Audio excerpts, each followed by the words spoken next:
Hello, in front of me I've got OPPO A16s.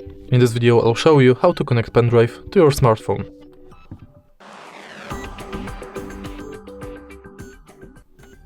In the beginning, let's go to Settings, enter System Settings and swipe down. Now enable OTG connection and next make sure that your smartphone has a USB-C port. Now plug it to charging port in your smartphone and now you can browse your files via My Files app. Simply go to OTG and that's it.